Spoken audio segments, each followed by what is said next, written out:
Hi hello welcome to Xylem teaching exams. ഞാൻ ലിയാജിത്. അങ്ങനെ നമ്മുടെ കേട്ടിട്ട് കാറ്റഗറി 2-ന്റെ എക്സാം കഴിഞ്ഞിരിക്കുകയാണ്. നമുക്ക് ചോദ്യങ്ങൾ എങ്ങനെയുണ്ടായിരുന്നു, അതിന്റെ ആൻസേഴ്സ് എങ്ങനെയാണ് എന്നുള്ള കാര്യങ്ങളൊന്ന് നമുക്ക് ചെക്ക് ചെയ്യാം. അപ്പൊ ആദ്യമായിട്ട് നമ്മൾ നോക്കാൻ പോകുന്നത് സൈക്കോളജി ക്വസ്റ്റ്യൻസ് ആണ്. 30 ചോദ്യങ്ങളാണ് സൈക്കോളജിയിൽ നിന്ന് വന്നിട്ടുള്ളത്. നിങ്ങൾക്ക് അറിയാം, ഇവിടെ കേഡറ്റ് കാറ്റഗറി 1-ന്റെ ക്വസ്റ്റ്യൻസ് അനലൈസ് ചെയ്യുന്ന സമയത്ത് ഞാൻ പറഞ്ഞു വളരെ എളുപ്പമുള്ള ചോദ്യങ്ങളാണ്. ഒരു ആവറേജ് ലെവലിൽ പഠിക്കുന്ന ഒരു കുട്ടിക്ക് വളരെ സിമ്പിൾ ആയിട്ട് 30 മാർക്കും കിട്ടാൻ പാകത്തിലുള്ള ചോദ്യങ്ങളായിരുന്നു അതിൽ ഉണ്ടായിരുന്നത്. പക്ഷെ കേഡറ്റ് കാറ്റഗറി 2-നെ സംബന്ധിച്ചിടത്തോളം ക്വസ്റ്റ്യൻസിന്റെ ലെവൽ കുറച്ചും കൂടി ഒന്ന് മാറിയിട്ടുണ്ട്. കുറച്ചും കൂടി ഒരു ടഫ് ആയിട്ടുള്ള ചോദ്യങ്ങളായിട്ട് കാറ്റഗറി 2-ൽ നമുക്ക് സൈക്കോളജി ക്വസ്റ്റ്യൻസ് കാണാനായിട്ട് പറ്റും. പക്ഷെ കുറച്ചു നേരം ഒന്ന് വായിച്ചെടുത്ത് കഴിഞ്ഞാൽ നമുക്ക് കോൺസെപ്റ്റ് മനസ്സിലാവും. അത്രയ്ക്ക് അങ്ങോട്ട് പാടുള്ളതാണോ എന്ന് ചോദിച്ചാൽ പാടുള്ളതല്ല, അന്ന് അത്രയ്ക്ക് സിമ്പിൾ ആണോ എന്ന് ചോദിച്ചാൽ അങ്ങനെയോ അല്ല, അല്ലെ? ചില ചോദ്യങ്ങൾ നമുക്ക് ഒറ്റ വായനയിൽ തന്നെ കിട്ടും, ചില ചോദ്യങ്ങൾ മനസ്സിലാക്കി എടുക്കാനായിട്ട് 2-3 തവണ വായിക്കേണ്ടി വരും എന്ന് മാത്രം. ഓക്കെ, അപ്പൊ നമുക്ക് അധികം സമയം കളയണ്ട, നമുക്ക് ക്വസ്റ്റ്യൻസ് നോക്കാം. ഫസ്റ്റ് ക്വസ്റ്റ്യൻ വരുന്നത്, മറ്റുള്ളവരുമായി കൂട്ടുകൂടാനും സഹകരണ മനോഭാവത്തോടെ പ്രവർത്തിക്കാനും അവരുടെ അംഗീകാരം നേടാനുമുള്ള ശ്രമം നടത്തുന്ന ഘട്ടം. ഇതിൽ വിജയിക്കുകയോ പരാജയപ്പെടുകയോ ചെയ്യുന്ന ഒരു പ്രതിസന്ധി ഘട്ടം രൂപപ്പെടുന്നു. ഇവിടെ മറ്റുള്ള ആളുകളുമായിട്ട് കൂട്ടുകൂടുക, അവരുമായിട്ട് നല്ല പോസിറ്റീവായിട്ടുള്ള റിലേഷൻഷിപ്പ് മെയിൻറ്റെയിൻ ചെയ്യുക, അവരുമായിട്ട് പ്രവർത്തിക്കുക തുടങ്ങിയിട്ടുള്ള കാര്യങ്ങൾ എറിക്സന്റെ മനോസാമൂഹ്യ വികാസ സിദ്ധാന്തം അനുസരിച്ച് ഈ പ്രതിസന്ധി ഘട്ടത്തിന്റെ പേരാണ് ചോദിച്ചിട്ടുള്ളത്. 4 ഓപ്ഷൻസ്: മുൻകൈ എടുക്കൽ വേഴ്സസ് കുറ്റബോധം, ഊർജ്ജസ്വലത വേഴ്സസ് അപകർഷത, സ്വയാവബോധം വേഴ്സസ് റോൾ സംശയങ്ങൾ, അടുപ്പം വേഴ്സസ് ഒറ്റപ്പെടൽ. ഇവിടെ മറ്റുള്ള ഒരു വ്യക്തിയുമായിട്ട് അടുപ്പം കൂടലല്ല, മറിച്ച് എന്താണ്, ചുറ്റും നിൽക്കുന്ന എല്ലാവരുമായിട്ട് കൂട്ടുകൂടുന്നു, അവരുമായിട്ടൊരു നല്ല രീതിയിലുള്ള ഒരു ഫ്രണ്ട്ഷിപ്പ് ബിൽഡ് ചെയ്യുന്നു, അവരുമായിട്ട് ഒത്തുചേർന്ന് പോവലാണ്. അപ്പൊ അത് നമുക്ക് കാണാനായിട്ട് സാധിക്കുന്നത് ഊർജ്ജസ്വലത വേഴ്സസ് അപകർഷത എന്ന് പറയുന്ന ഒരു ഘട്ടത്തിലാണ് കേട്ടോ. ഊർജ്ജസ്വലത വേഴ്സസ് അപകർഷത. ഫസ്റ്റ് ക്വസ്റ്റ്യന്റെ ആൻസർ വരുന്നത് ഓപ്ഷൻ ബി ആണ്. സെക്കൻഡ് ക്വസ്റ്റ്യൻ, കുട്ടികൾ രക്ഷിതാക്കളിൽ നിന്നുള്ള ശിക്ഷ ഒഴിവാക്കാൻ വേണ്ടി വളരെ നല്ല രീതിയിൽ പെരുമാറാറുണ്ട്. ലോറൻസ് കോൾബർഗ് നിർദ്ദേശിച്ചിട്ടുള്ള ഏത് ധാർമ്മിക വികാസ ഘട്ടത്തിലാണ് കുട്ടികൾ ഇപ്രകാരം പെരുമാറുന്നത്?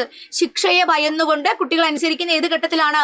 വ്യവസ്ഥാപിത തലം, വ്യവസ്ഥാപിത പൂർവ്വതലം, വ്യവസ്ഥാപിതാനന്തര തലം, സദാചാര തലം. ഇതില് വ്യവസ്ഥാപിത പൂർവ്വതലത്തിലാണ് കുട്ടികൾ എന്ത് ചെയ്യുന്നത്?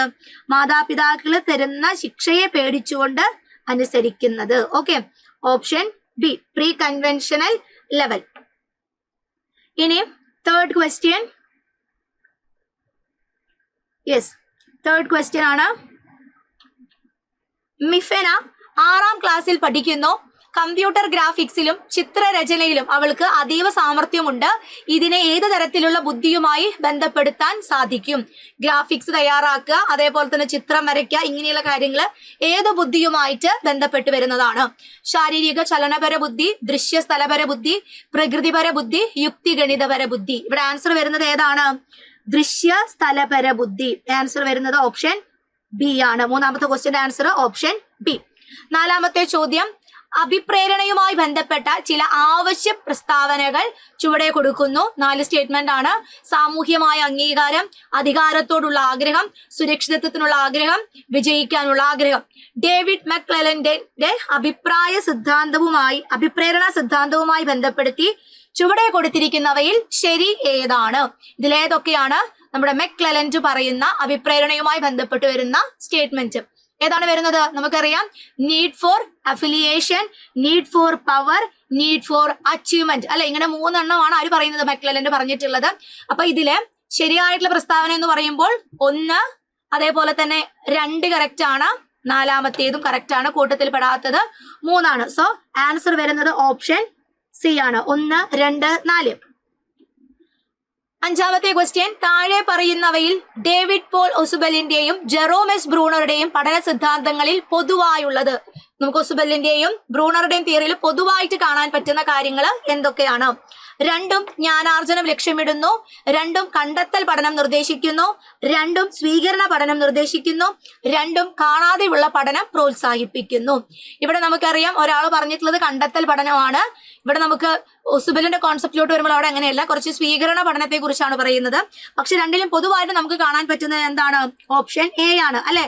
2ഉം ജ്ഞാനാർജനം ലക്ഷ്യമിടുന്നു. Both aims at acquisition of knowledge. Next question 6, ചുവടെ കൊടുത്തിരിക്കുന്ന ഫ്ലോ ചാർട്ട് ശ്രദ്ധിക്കുക. ഒരു ഫ്ലോ ചാർട്ട് കൊടുത്തിട്ടുണ്ട്.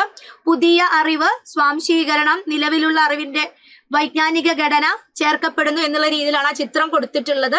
അപ്പൊ ഇവിടെ സ്വാംശീകരണം, സംസ്ഥാപനം എന്നിവയ്ക്കിടയിലുള്ള സംഘർഷങ്ങളാണ് വൈജ്ഞാനിക വികാസത്തിന് അടിസ്ഥാനം. ഈ സിദ്ധാന്തം മുന്നോട്ട് വെച്ചത് ആരാണ്? E.L. Thorndike, B.F. Skinner, Ivan Pavlov, Jean പിയാഷെ. അസിമിലേഷൻ, അക്കോമഡേഷൻ എന്ന് പറയുന്ന ഒരു കോൺസെപ്റ്റ് ആരുടെയാണ്? നമ്മുടെ ജീൻ പിയാഷയുടേതാണ്. അപ്പൊ 6ാമത്തെ ക്വസ്റ്റ്യൻ ആൻസർ വരുന്നത് ഓപ്ഷൻ ഡി ആണ്. 7th ക്വസ്റ്റ്യൻ, ലൈസോമാന്റെ ബുദ്ധിമാനം 100-ൽ താഴെയാണ്, കൂടാതെ മാനസിക വയസ്സ് 14 ശാരീരിക വയസ്സുമായി ബന്ധപ്പെട്ട 4 പ്രസ്താവനകൾ ചുവടെ കൊടുക്കുന്നു. ആ പ്രസ്താവനയുമായിട്ട് ബന്ധപ്പെട്ട് വരുന്ന ശരിയായിട്ടുള്ള സ്റ്റേറ്റ്മെന്റ് ഏതാണ്? ഒന്നാമത്തേത് ശാരീരിക വയസ്സ് 13 2 ശാരീരിക വയസ്സ് 14 ശാരീരിക വയസ്സ് 15 4 ശാരീരിക വയസ്സ് 16 എങ്കിൽ ലൈസുമാന്റെ ശാരീരിക വയസ്സിനെ സംബന്ധിച്ച് ചുവടെ കൊടുത്തിരിക്കുന്ന പ്രസ്താവനയിൽ ശരി ഏതാണ്? എ പ്രസ്താവന 1, 2, 3 എന്നിവ, ബി പ്രസ്താവന 3, 4 എന്നിവ, സി പ്രസ്താവന 1 മാത്രം, ഡി പ്രസ്താവന 2, 3, 4 എന്നിവ. ഇവിടെ മെന്റൽ ഏജും കൊടുത്തിട്ടുണ്ട്, അതിനോടൊപ്പം തന്നെ IQ ലെവലും കൊടുത്തിട്ടുണ്ട് അല്ലെ. 100-ൽ താഴെയാണെന്നാണ് പറഞ്ഞിട്ടുള്ളത്. അപ്പൊ 100 തന്നെയാണ് IQ ലെവൽ കിട്ടുന്നതെങ്കിൽ കുട്ടിയുടെ ശാരീരിക വയസ്സ് എത്രയായിരിക്കും? 14 ആയിരിക്കും. മാനസിക വയസ്സും അതേപോലെ തന്നെ ശാരീരിക വയസ്സും ഒരേപോലെ വരുമ്പോഴാണ് IQ ലെവൽ 100 വരുന്നത്. ഇനി അതിൽ തന്നെ മെന്റൽ ഏജ് ആണ് കൂടുതലുള്ളതെങ്കിൽ സ്വാഭാവികമായിട്ട് 100-ന് മുകളിൽ ഉത്തരമാണ് നമുക്ക് കിട്ടുക. ഇവിടെ കൊടുത്തിട്ടുള്ളത് 100-ൽ താഴെയാണ് കുട്ടിയുടെ IQ. സോ ഇവിടെ 14-ന് താഴെയുള്ളതായിരിക്കും എന്തായിട്ട് വരിക? നമുക്കിവിടെ ശാരീരിക വയസ്സായിട്ട് കണക്കാക്കാൻ പറ്റുന്നത്. അപ്പൊ ഇവിടെ ശാരീരിക വയസ്സ് 13 ആയിരിക്കും. ഇവിടെ ആൻസറിലോട്ട് വരുമ്പോൾ ഏതാണ് ആൻസർ വരുന്നത്? 7ാമത്തെ ക്വസ്റ്റ്യൻ ആൻസർ ഓപ്ഷൻ സി ആണ്. പ്രസ്താവന 1 മാത്രമാണ് ശരി. 8ാമത്തെ ക്വസ്റ്റ്യൻ, ഒരു പഠിതാവിന്റെ നിലവിലെ പഠനനിലയും മറ്റുള്ളവരുടെ സഹായത്താൽ എത്തിച്ചേരുന്ന പഠനനിലയും തമ്മിലുള്ള വ്യത്യാസത്തെ സൂചിപ്പിക്കുന്ന സോൺ ഓഫ് പ്രോക്സിമൽ ഡെവലപ്മെന്റ് എന്ന ആശയം മുന്നോട്ട് വെച്ചത് ആരാണ്? Lev Vygotsky, E.L. Thorndike, B.F. Skinner, Jerome S Bruner. ആരുടെയാണ് ZPD എന്ന് പറയുന്ന കോൺസെപ്റ്റ്? ഓപ്ഷൻ എ ആണ്, ലെവ് വൈഗോട്സ്കി. 9th ക്വസ്റ്റ്യൻ, എല്ലാ കുട്ടികൾക്കും സ്വാഭാവികമായി ഭാഷ മനസ്സിലാക്കുന്നതിനുള്ള കഴിവുണ്ട്. അത്തരത്തിലുള്ള ഒരു ഭാഷാ സമാർജന ഉപകരണം എല്ലാ കുട്ടികളിലുമുണ്ട്.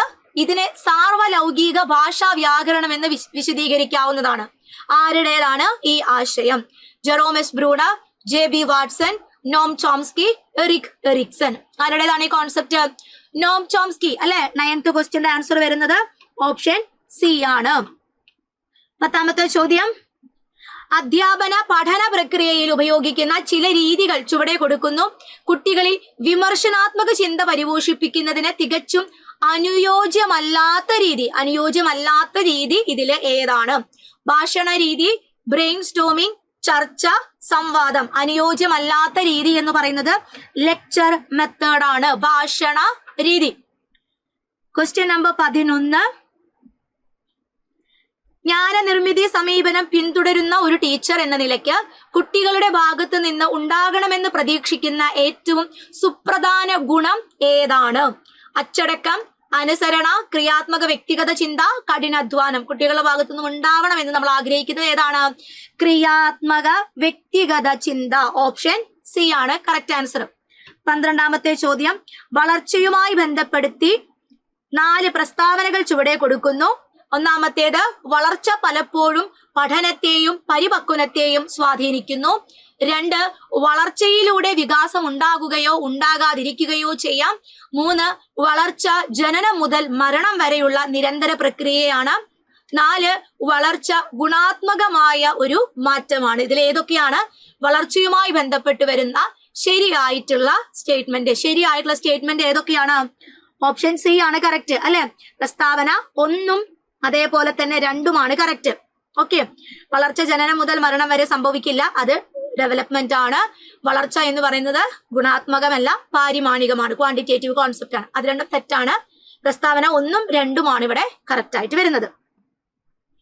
13ാമത്തെ ചോദ്യം, മറവിയുമായി ബന്ധപ്പെട്ട് സിഗ്മണ്ട് ഫ്രോയിഡ് ആവിഷ്കരിച്ച സിദ്ധാന്തം ഏതാണ്? മറവിയുമായി ബന്ധപ്പെട്ട് സിഗ്മണ്ട് ഫ്രോയിഡ് ആവിഷ്കരിച്ച സിദ്ധാന്തം: നിരുപയോഗ സിദ്ധാന്തം, ദമന സിദ്ധാന്തം, പ്രതിപ്രവർത്തിത സിദ്ധാന്തം, സഹചരത്വ സിദ്ധാന്തം. ഇതിലേതാണ് കറക്റ്റ് ആൻസർ?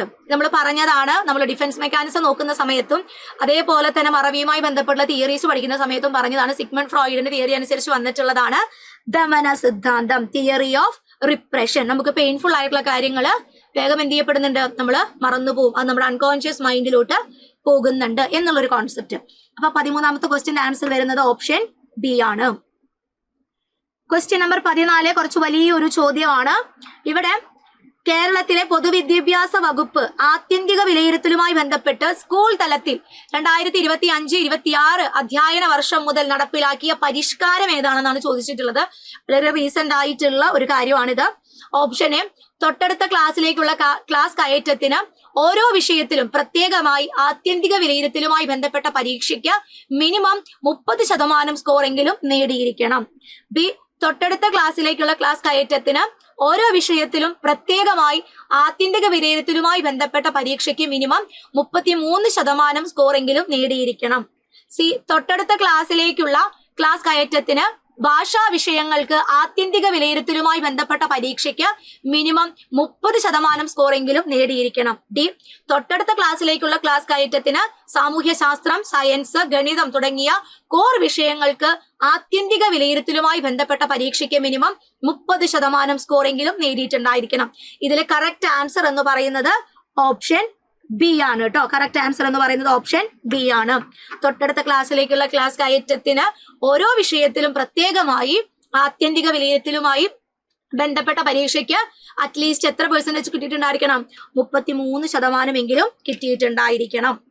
ക്വസ്റ്റ്യൻ നമ്പർ 15, നിരന്തരവും സമഗ്രവുമായ വിലയിരുത്തൽ പ്രക്രിയയിൽ സമഗ്രത വിലയിരുത്തൽ ഉറപ്പാക്കിയിരിക്കുന്നത് ഏത് വികാസത്തിന്റെ അല്ലെങ്കിൽ വികാസങ്ങളുടെ വിലയിരുത്തലിലൂടെയാണ്? ശാരീരിക വികാസം, മാനസിക വികാസം, സാമൂഹിക വൈകാരിക വികാസം, മുകളിൽ പറഞ്ഞവയെല്ലാം. ഇവിടെ കറക്റ്റ് ആൻസർ ഏതാണ്? സമഗ്രത എന്ന് പറയുമ്പോൾ ഒരു കുട്ടിയുടെ എല്ലാ കാര്യങ്ങളും നമ്മളവിടെ പരിശോധിക്കുന്നുണ്ട് അല്ലെ? അപ്പൊ ശാരീരിക വികാസം വരും, മാനസിക വികാസം വരും, സാമൂഹിക വൈകാരികം എല്ലാം വരും. അപ്പൊ കറക്റ്റ് ആൻസർ എന്ന് പറയുന്നത് ഓപ്ഷൻ ഡി ആണ്. 15 D. Question number 16, Gordon W Allport മുന്നോട്ട് വെച്ച വ്യക്തിത്വ പഠനവുമായി ബന്ധപ്പെട്ട ട്രെയ്റ്റ് തിയറിയിൽ ഉൾപ്പെടാത്തത്. ആൽപോർട്ടിന്റെ വ്യക്തിത്വവുമായിട്ട് ബന്ധപ്പെട്ടുള്ള തിയറിയിൽ ഉൾപ്പെടാത്തത്. അദ്ദേഹം cardinal trait, central trait, secondary trait, ഇങ്ങനെ 3 ട്രേറ്റുകളാണ് അദ്ദേഹം ഐഡന്റിഫൈ ചെയ്തിട്ടുള്ളത്. കൂട്ടത്തിൽ പെടാത്തയാൾ ഓപ്ഷൻ ഡി ആണ്, പ്രൈമറി ട്രേറ്റ്. 16ാമത്തെ ക്വസ്റ്റ്യന്റെ answer option D. Question number 17, Ruvan 7ാം ക്ലാസ്സിൽ പഠിക്കുന്നു. ഇക്കഴിഞ്ഞ ഗണിത പരീക്ഷയിൽ രുവാന് വളരെ കുറഞ്ഞ സ്കോർ ആണ് ലഭിച്ചത്. ചോദ്യ പേപ്പർ വളരെ കഠിനമാണെന്നും ഉള്ളടക്കം ക്ലാസ്സിൽ ചർച്ച ചെയ്തില്ല എന്നും അവൻ കുറ്റപ്പെടുത്തുന്നു. ഇത് ഏതു തരം സമായോജന തന്ത്രമാണ്? പരീക്ഷ ഭയങ്കര ടഫായിരുന്നു, വളരെ കുറച്ച് ചോദ്യങ്ങൾ മാത്രമേ ചെയ്യാൻ പറ്റിയിട്ടുള്ളൂ. അപ്പൊ ഇങ്ങനെ ഇവിടെ എന്ത് ചെയ്യാണ്? തന്റെ ഭാഗത്തു നിന്നൊരു മിസ്റ്റേക്കിന് വേറെ ആരിനൊക്കെ എന്ത് ചെയ്യാണ്? അവിടെ കുറ്റം ചുമത്തുകയാണ് ചെയ്യുന്നത്. അത് പുറകോട്ടുള്ള ഗതിയാണോ, ഉദാത്തീകരണമാണോ, പ്രക്ഷേപണമാണോ, അനുപൂരണമാണോ? കറക്റ്റ് ആൻസർ ഏതാണ്? പ്രൊജക്ഷൻ ആണ് ഇവിടെ നടക്കുന്നത് അല്ലെ? പ്രൊജക്ഷൻ. ക്വസ്റ്റ്യൻ നമ്പർ 18, പ്രതികരണത്തെ തുടർന്ന് സുഖകരമായ അവസ്ഥയാണ് സംജാതമാകുന്നതെങ്കിൽ ആ പ്രതികരണം ആവർത്തിക്കപ്പെടാനുള്ള പ്രവണതയുണ്ടാകും. നേരെ മറിച്ച് പ്രതികരണത്തെ തുടർന്ന് അസുഖകരമായ അവസ്ഥയാണ് സംജാതമാകുന്നതെങ്കിൽ ആ പ്രതികരണം ആവർത്തിക്കാനുള്ള സാധ്യത വിരളമാണ്. E.L. തൊണ്ടേക്കിന്റെ ഏത് പഠന സിദ്ധാന്തമാണ് ഈ പ്രതിഭാസം വിശദമാക്കുന്നത്? സന്നദ്ധതാ നിയമം, പരിശീലന നിയമം, ഫല നിയമം, സാമ്യ പ്രതികരണ നിയമം. ഇവിടെ ആൻസർ വരുന്നത് ഏതാണ്? ഫലമാണ് അല്ലെ? ഒരു കാര്യം ചെയ്തതിന് ശേഷം എന്തായിരുന്നോ അതിന്റെ റിസൾട്ട്, അത് പോസിറ്റീവ് ആണെങ്കിൽ പിന്നെയും പിന്നെയും ആവർത്തിക്കും, നെഗറ്റീവ് ആണെങ്കിൽ അത് പകുതിക്ക് വെച്ച് അവിടെ നിർത്തും അല്ലെ? ഫല നിയമം. 18ാമത്തെ ക്വസ്റ്റ്യൻ ആൻസർ ഓപ്ഷൻ സി ആണ്, law of effect. Question number 19, വൈകാരിക ബുദ്ധിയുമായി ബന്ധപ്പെട്ട 4 പ്രസ്താവനകൾ ചുവടെ കൊടുക്കുന്നു. 1, നമ്മുടെ വികാരങ്ങളെ സ്വയം അറിയുകയും നിയന്ത്രിക്കുകയും ചെയ്യുക. 2, സ്വയം പ്രചോദിതമാകുക. 3 മറ്റുള്ളവരുടെ വികാരങ്ങളെ അറിയുക. 4 ബന്ധങ്ങൾ ഫലപ്രദമായി കൈകാര്യം ചെയ്യാനുള്ള കഴിവ്. എങ്കിൽ ഡാനിയൽ ഗോൾമാന്റെ വൈകാരിക ബുദ്ധി സിദ്ധാന്തവുമായി ബന്ധപ്പെടുത്തി ചുവടെ കൊടുത്തിരിക്കുന്നവയിൽ ശരിയായ പ്രസ്താവനകൾ ഏതൊക്കെയാണ്? ഈ തന്നിട്ടുള്ള 4 കാര്യങ്ങളും എന്ത് തന്നെയാണ്? വൈകാരിക ബുദ്ധിയുമായിട്ട് ബന്ധപ്പെട്ട് വരുന്നതാണ്. സോ പ്രസ്താവന 1, 2, 3, 4 എന്നിവ ശരിയാണ്. 19ാമത്തെ ചോദ്യത്തിന്റെ ആൻസർ വരുന്നത് ഓപ്ഷൻ ഡി. Question number 20. നേരിയ ബുദ്ധിപരമായ വെല്ലുവിളി നേരിടുന്ന ലുധയ എന്ന കുട്ടിയുടെ രക്ഷിതാവ് എല്ലാ റെക്കോർഡുകളുമായി കുട്ടിയോടൊപ്പം സ്കൂളിലെത്തി. എന്നാൽ സ്കൂൾ പ്രധാന അധ്യാപകൻ കുട്ടിക്ക് പ്രവേശനം നിഷേധിച്ചു. ഏതെങ്കിലും സ്പെഷ്യൽ സ്കൂളിൽ പ്രവേശനം നേടാൻ അദ്ദേഹം പറഞ്ഞു. പ്രധാന അധ്യാപകന്റെ നടപടികൾ സംബന്ധിച്ച് ശരിയായ തീരുമാനം ഏതാണ്? എന്താണ് അദ്ദേഹം ശരിക്കും ചെയ്യേണ്ടത്? എ. പ്രധാന അധ്യാപകന്റെ നടപടി ശരിയാണ്. ബി. ഉൾപ്പെടുത്തിയുള്ള വിദ്യാഭ്യാസ തത്വങ്ങൾ അനുസരിച്ച് പ്രധാന അധ്യാപകൻ കുട്ടിക്ക് നിർബന്ധമായും പ്രവേശനം നൽകണം. സി. പ്രധാന അധ്യാപകൻ ഇക്കാര്യം മേലധികാരികൾക്ക് തുടർ നടപടിക്കായി സമർപ്പിക്കണം. ഡി. അധ്യാപക രക്ഷാകർതൃ സമിതിയുടെ അഭിപ്രായം പ്രധാന അധ്യാപകൻ തേടേണ്ടതുണ്ട്. ഇവിടെ കറക്റ്റ് ആൻസർ എന്ന് പറയുന്നത് ഏതാണ്? ഓപ്ഷൻ ബി ആണ് വേണ്ടത് അല്ലെ? നേരിയ ബുദ്ധിപരിമിതിയുള്ള കുട്ടിയാണ്. ആ കുട്ടീനെ നമുക്ക് എന്ത് ചെയ്യാം? നമുക്ക് സാധാരണ ക്ലാസ് റൂമിൽ ഇരുത്തി പഠിപ്പിക്കാനായിട്ട് പറ്റും. Inclusive education. Option B. 20ാമത്തെ ക്വസ്റ്റ്യന്റെ ആൻസർ വരുന്നത് ഓപ്ഷൻ ബി ആണ്. Question number 21. ഭിന്നശേഷിക്കാർക്ക് വേണ്ടിയുള്ള RPWD ആക്ട് ഇന്ത്യയിൽ ഏറ്റവും അവസാനമായി പരിഷ്കരിച്ച് നടപ്പിലാക്കിയ വർഷം എന്നാണ്? ഇതിൽ അമെന്റ്മെന്റ് വരുത്തി ഏറ്റവും അവസാനം അമെന്റ്മെന്റ് വരുത്തിയിട്ടുള്ള വർഷം ഏതാണ്? 2016 ആണ് അല്ലെ? 2016 RPWD ആക്ട്.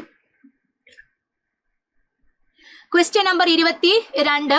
ചുവടെ നൽകിയിട്ടുള്ളവയിൽ നിന്ന് റോബർട്ട് എം ഗാഗിനെ മുന്നോട്ട് വെച്ച പഠന മേഖലകൾ ശരിയായത് കണ്ടെത്തി എഴുതുക.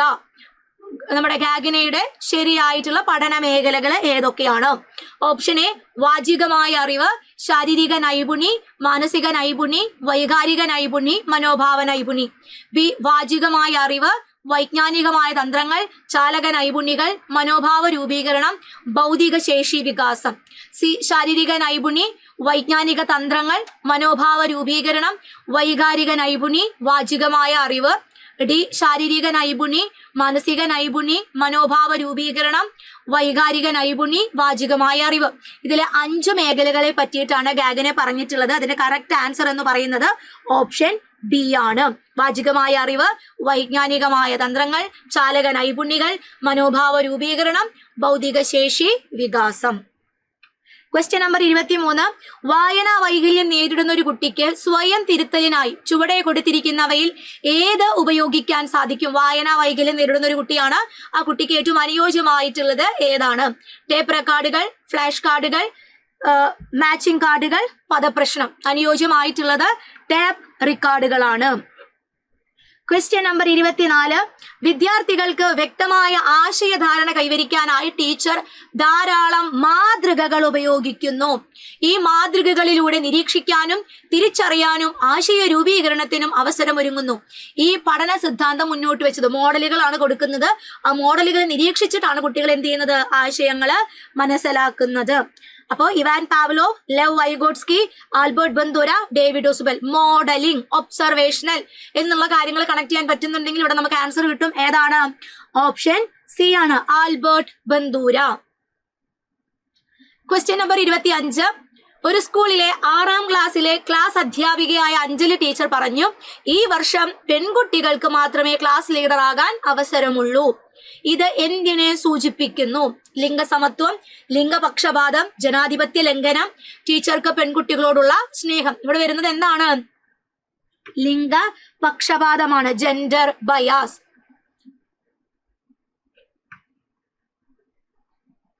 Question number 26.